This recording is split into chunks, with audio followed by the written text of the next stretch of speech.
Hi Mark, I'm Iris and my student number is 51. I'm a sophomore at NCUE. Today I'm going to read the speech. The title is Why I Believe the Mistreatment of Women is the Number One Human Rights Abuse, and the speaker is Jimmy Carter. As a matter of fact, I was trying to think about my career since I left the White House. And the best example I have is a cartoon in The New Yorker a couple of years ago. This little boy is looking up at his father and he says, "Daddy, when I grow up, I want to be a former president." Laughter. Well, I have had a great blessing as a former president because I have had an essay that very few other people in the world have ever had to get to know so many people around this whole universe. Not only am I familiar with the 50 states in the United States, but also my wife and I have visited more than 145 countries in the world, and the Carter Center has had full-time programs in 18 nations on Earth. And a lot of times when we go into a country, we not only meet the king or the president, but we also meet the villagers who live in the most remote areas of Africa. So our overall commitment at the Carter Center is to promote human rights, and knowing the world as I do, I can tell you without any equivocation that the number one abuse of human rights on earth is, strangely, not addressed quite often, is the abuse of women and girls. A pause. There is a couple of reasons for this that I will mention to begin with. First of all is the misinterpretation of religious scriptures, holy scriptures in the Bible, Old Testament, New Testament, Quran, and so forth. And these have been misinterpreted by men who are now in the ascendant positions in the synagogues and the churches and in the mosques. And they interpret these rules to make sure that women are ordinarily relegated to a secondary position compared to men in the eyes of God. This is a very serious problem. Is ordinarily not addressed. A number of years ago, in the year 2000, I had been a Baptist, a Southern Baptist, for 7 years. I tell you, I still teach Sunday school every Sunday. I will be teaching this Sunday as well, but the Southern Baptist Convention in the year 2000 decided that women should place a secondary position, a subservient position to men, so they issued an edict, in effect, that prevents women from being priests, pastors, deacons in the church, or chaplains in the mandatory. And if a woman teaches a classroom in a Southern Baptist similarly,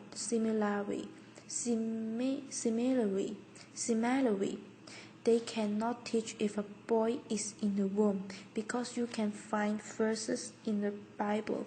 There's over 30,000 verses in the Bible that say that a woman shouldn't teach a man, and so forth. But the basic thing is the scripture are misinterpreted to keep men in an ascendant position. That is an all-pervasive problem because men can exert that power, and if an abusive husband or an employer, for instance, wants to cheat women, they can say that if women are not equal in the eyes of God, why should I treat them as equals myself? Why should I pay them equal pay for doing the same kind of thing? The other very serious blight that causes this problem is the exclusive resort to violence, and that is increasing tremendously around the world. In the United States of America, for instance, we have had an enormous increase in abuse of poor people, mostly black people and minorities, by putting them in prison. When I was in office as governor of Georgia, 1 out of every 1,000 Americans were in prison. Nowadays, 7.3 people per 1,000 are in prison. That's a sevenfold increase, and since I left the White House, there has been an 800% increase in the number of women who are black who are in prison. We also have one of the only countries on earth that still has the death penalty, that is a developed country, and we rank right alongside the countries that are most abusive in all elements of human rights in encouraging the death penalty. We are in California now, and I figured out the other day that California has spent $4 billion in convicting 30 people for the death penalty.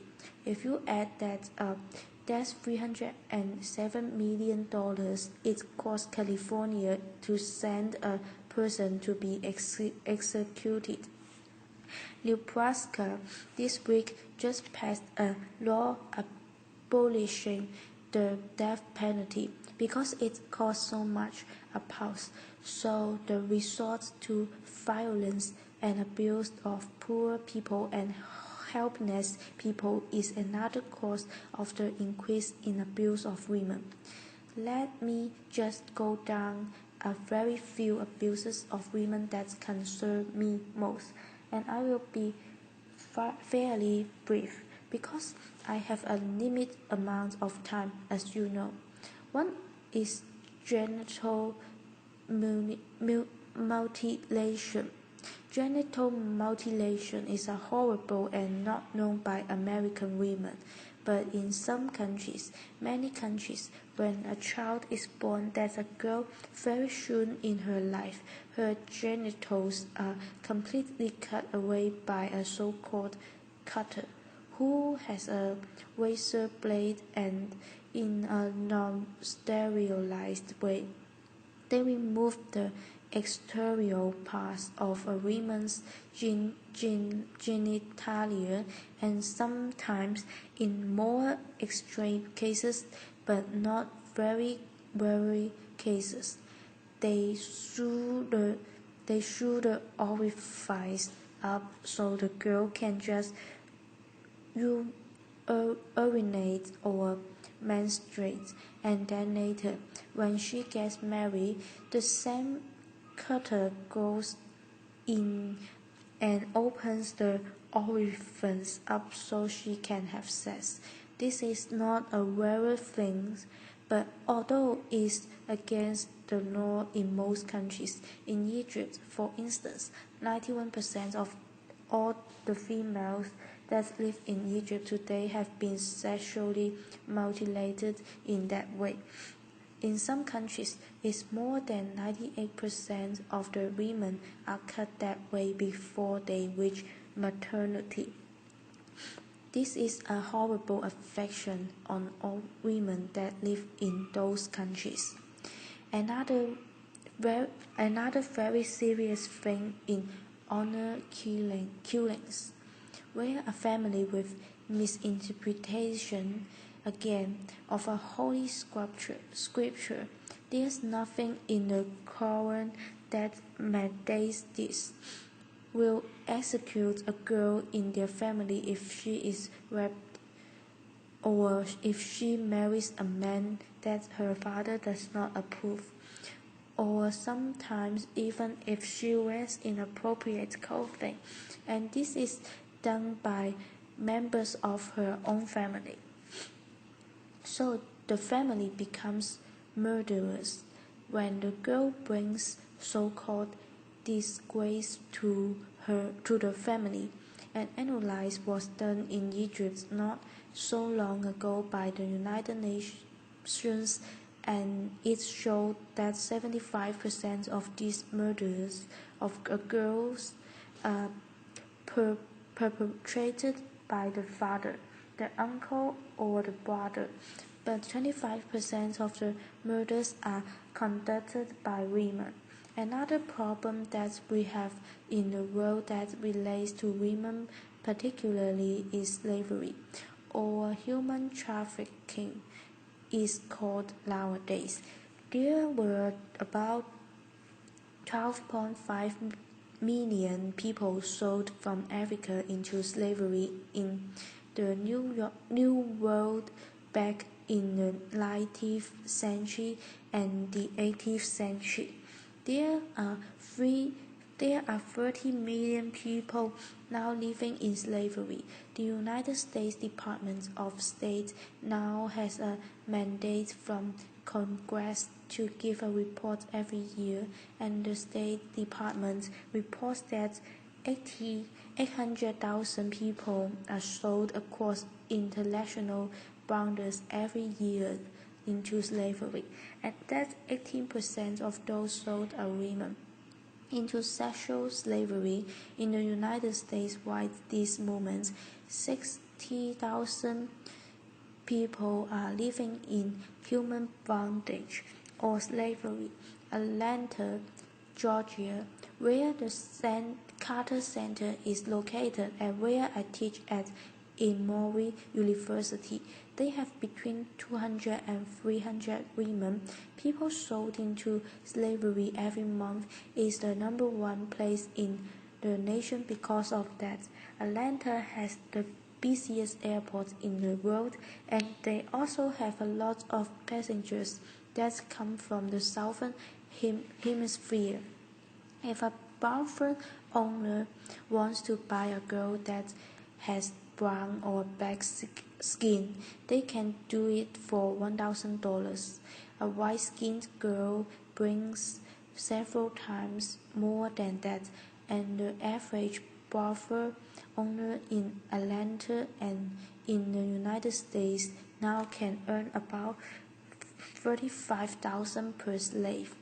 The sex trade in Atlanta, Georgia exceeds the total drug trade in Atlanta, Georgia.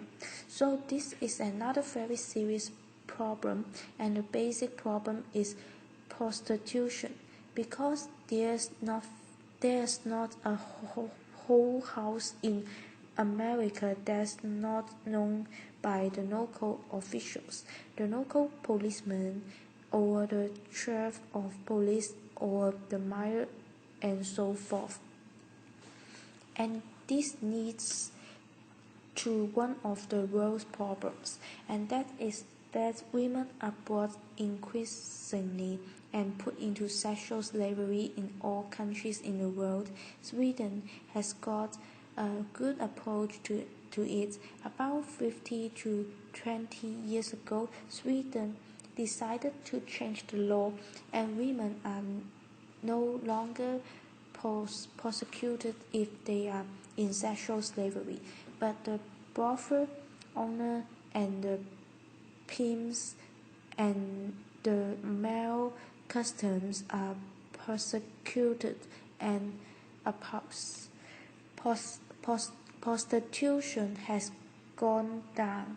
In the United States, we take just the opposite position. For every male arrested for illegal sex trade, 25 women arrested in the United States of America, Canada, Ireland. I have already said Sweden, France, and other countries are moving now toward this so-called Swedish model.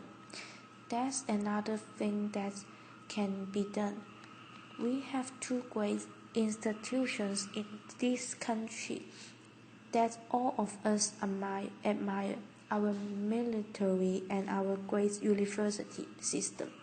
In the military, they are now analyzing how many sexual assaults take place. The last report I got, there were 26,000 sexual assaults that took place in the military. 26,000, only 3,000, not much more than 1%, are actually prosecuted. And the reason is that the commanding officer of any organization, a ship like my submarine or a battalion in the army or a company in the Marines, the commanding officer has the right under law to decide whether to prosecute a rapist or not. And of course, the last thing they want is for anybody to know that under their command sexual assaults are taking place. So they do not do it. That law needs to be changed. About 1 out of our 4 girls who enter American universities will be sexuality assessed before she graduates. And this is now getting a lot of publicity, particularly because of my book, but other things, and so 89 universities in America are now condemned by the Department of Education under Title IX because the officials of the universities are not taking care of the women to protect them from sexual assault.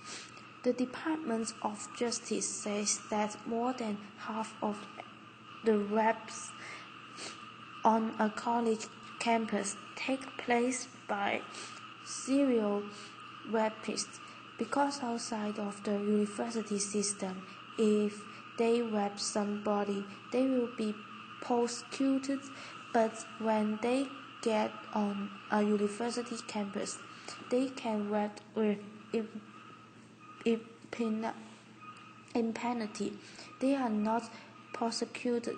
Those are the kinds of things that go on in our society. Another thing that's very serious about the abuse of women and girls is the lack of equal pay for equal work, as you know, applause. And this is some things misinterpreted, but for full-time employment, women in the United States so now gets 23% less than men. When I became president, the difference was 39%, so we have made some progress, particularly because I was president and so forth. Applause, laughter. But in the last 50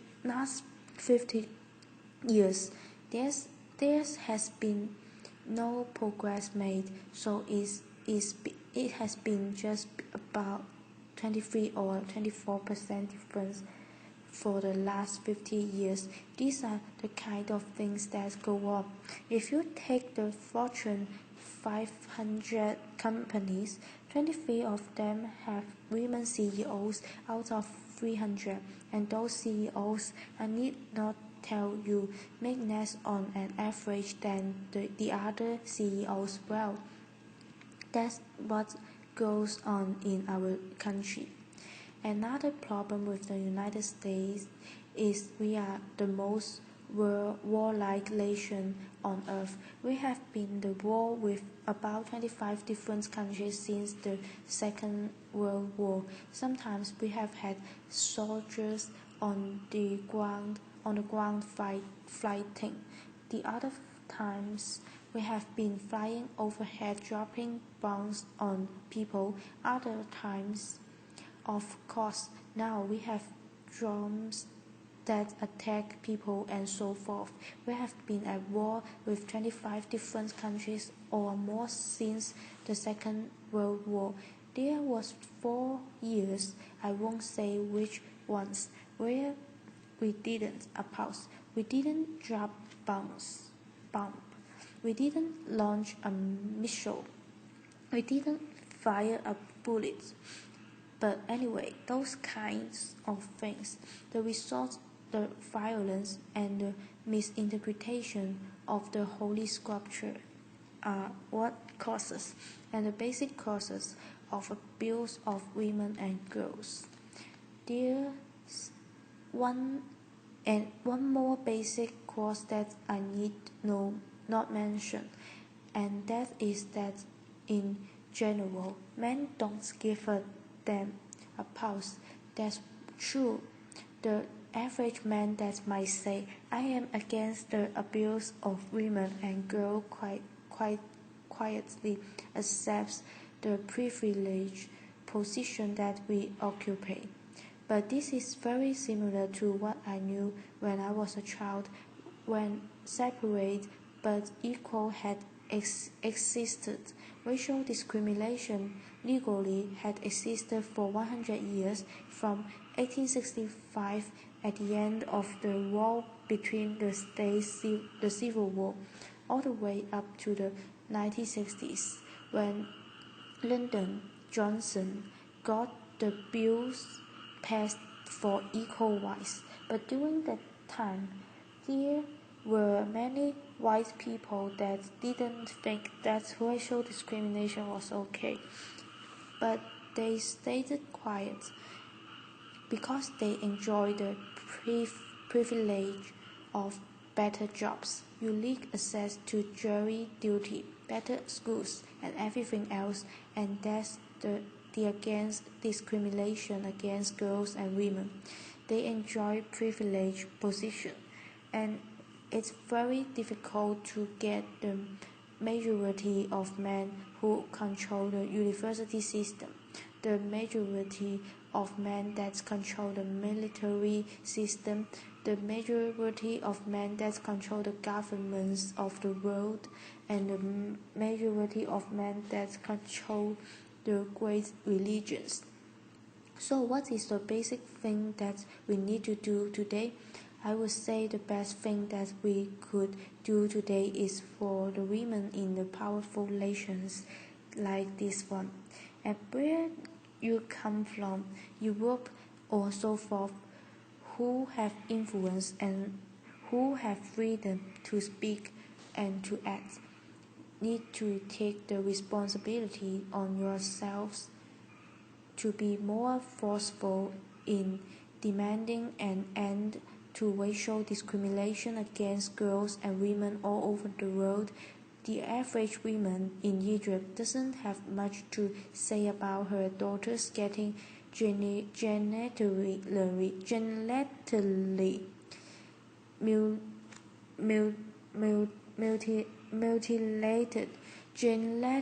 mutilated, and so forth. I didn't even go down to detail about that, but I hope that out of this conference, that every woman here will get your husbands to realize that this abuse on the college campus and the military, so forth, and the future job markets need to protect your daughters and your granddaughters. I have 12 grandchildren, 4 children, and 10 grandchildren, and I think often about them and about the plight that they will face in America, not only if they lived in Egypt or a foreign country, in having equal rights. And I hope that all of you will join me in being a champion for women and girls around the world and protect their human rights. Thank you very much. A pause. Thank you for your listening.